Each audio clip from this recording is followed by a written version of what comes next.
Hello दोस्तों, welcome to गुरु की class. तो दोस्तों, आज की इस वीडियो में हम आपको एचसीएफ निकालना सिखाएंगे। हाईएस्ट कॉमन फैक्टर मतलब महत्तम समापवर्तक। ठीक है। तो सबसे पहले हम गुणनखंड विधि सीखेंगे, फिर इसके बाद हम यूक्लिड विभाजन से जो निकालते हैं एचसीएफ वो सीखेंगे। ठीक है। तो सबसे पहले हम गुणनखंड विधि सीख लेते हैं। तो देखो, सबसे पहले गुणनखंड विधि में हमें करना क्या है, जो हमारा दे रखा है 16, 44 और 64, इसके हम फैक्टर करेंगे, गुणनखंड करेंगे। तो यहाँ पे लिख लेते हैं 16। अब इसके देखेंगे फैक्टर क्या क्या आते हैं, फैक्टर कर लेते हैं, आपको फैक्टर से भी समझा दे रहे हैं। तो यहाँ पे हम 16 के फैक्टर कर लेते हैं। अब देखो 16 हमारा है, हम इसको सबसे छोटी संख्या से काटेंगे। ये हमारा सम है ना, तो ये 2 से कटेगा, इसको 2 से काटेंगे। 2 अठे 16, 2 चौको 8, 2 दूनी 4, 2 आया, 2 इक्कन 2। इसके फैक्टर क्या निकले, 2 गुड़े 2 गुड़े 2 गुड़े 2, 4 2 निकले। अब इसके बाद हमारा 44 है, तो 44 के भी फैक्टर कर लेते हैं। 2 दूनी 4, 2 दूनी 4, 22 आ गया। फिर 2 इक्कन 2, 2 इक्कन 2। ये हमारा 11 नहीं कटेगा ना अब 2 से, ये क्योंकि विषम है तो इसको हम 11 किसी भी संख्या से नहीं कटेगा, क्योंकि ये अभाज्य संख्या है। अभाज्य संख्या वो होती है जो स्वयं से और 1 से कटती है, तो ये केवल 11 से ही कटेगा और 1 से कटेगा, तो 11 इक्कन 11 हो गया। ठीक है। इसके फैक्टर क्या है, 2 गुड़े 2 गुड़े 11। ठीक है। अब यहाँ पे हमारा 64 है, तो 64 के भी फैक्टर कर लेते हैं। 2 तेई 6, 4 2 दूनी 4, 2 इक्कन 2, ये इधर 6 12 हो जाएगा ना, 2 छंग 12, 2 अठे 16 होता है, 8 लिख लिया। 2 चौको 8 होता है, 2 दूनी 4, 2 इक्कन 2। तो इसके फैक्टर हमारे क्या निकले, 2 गुड़े 2 गुड़े 2 गुड़े 2 गुड़े 2 गुड़े 2, मतलब 6 2 हैं। ठीक है। तो यहाँ पे हम लिख लेंगे अब इनके फैक्टर। 16 के फैक्टर क्या है हमारे, 2 गुड़े 2 गुड़े 2 गुड़े 2। ठीक है। अब यहाँ पे 44 के फैक्टर लिख लेते हैं। 44 के फैक्टर देखो क्या मिले, 2 गुड़े 2 गुड़े 11, ये 44 के फैक्टर हुए हमारे। और 16 के फैक्टर हमारे क्या हैं, वो 64 के हमारे फैक्टर क्या हैं, 64 के फैक्टर हमारे 2 मतलब 6 बार हुए हैं, तो 2 गुड़े 2 गुड़े 2 गुड़े 2 गुड़े 2 गुड़े 2, ये हमारे सभी के हमने फैक्टर लिख लिया। अब देखो यहाँ पे फैक्टर लिखने के बाद हमें करना क्या है। ठीक है। यहाँ पे एचसीएफ, यहाँ पे हमने एचसीएफ लिख लिया। ठीक है। अब यहाँ पे एचसीएफ मतलब मासा में आपको क्या करना है, तो ऐसी संख्या, ऐसे फैक्टर होना चाहिए जो तीनों में हो।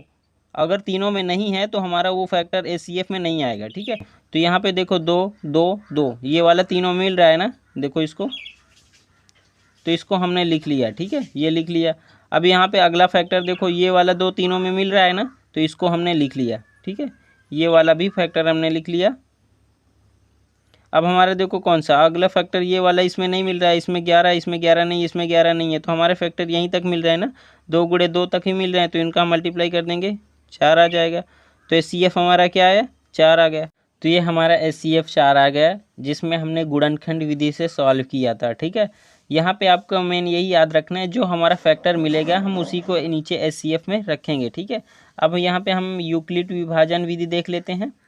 यहाँ पे हम जैसे संख्या ले रहे हैं हमारी 30 और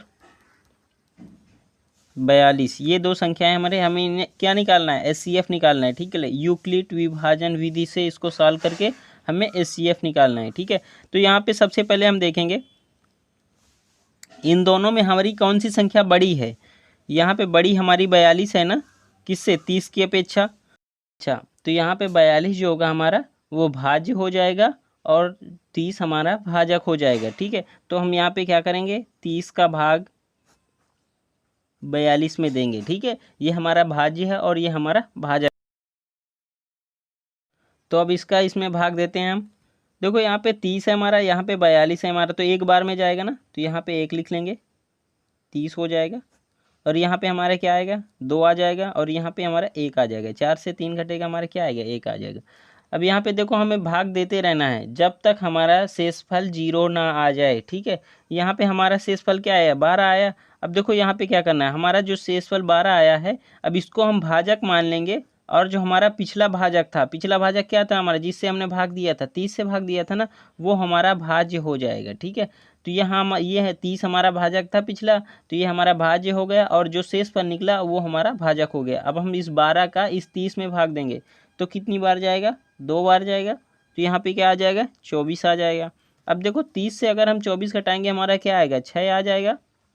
हमने फिर क्या बताया, हम जब तक भाग देते रहते हैं जब तक हमारा शेषफल 0 नहीं आ जाता। तो अभी हमारा शेषफल कितना आया, 6 आया। अब हम इसको भाग देंगे, मतलब 6 का भाग देंगे किस में, पिछले भाजक हमारा क्या है, 12 है, तो 12 में भाग देंगे।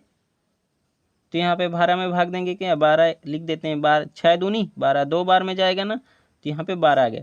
अब देखो ये हमारा घटेगा, कट जाएगा, 0, शेषफल क्या आ गया हमारा 0। अब यहाँ पे देखो जब शेषफल हमारा 0 आया है उससे पहले हमारा भाजक क्या था, भाजक हमारा 6 था ना, और 2 हमारा भागफल था। तो यहाँ पे आपको यूक्लिड विभाजन में यही मेन याद रखना है आपको। जब हम सबसे पहले तो हम भाग देते रहते हैं, जब तक हमारा शेषफल 0 नहीं आ जाता हम भाग देते रहते हैं, ठीक है। जब शेषफल हमारा 0 आ जाए तो ये देखना है हम किस संख्या से भाग दिए थे, 6 से भाग दिए थे, तभी हमारा शेषफल 0 आया था ना, मतलब 6 हमारा भाजक था। तो यहाँ पे लिख लेना है, अतः भाजक 6 है, ठीक है। तो HCF 6 होगा, ठीक है।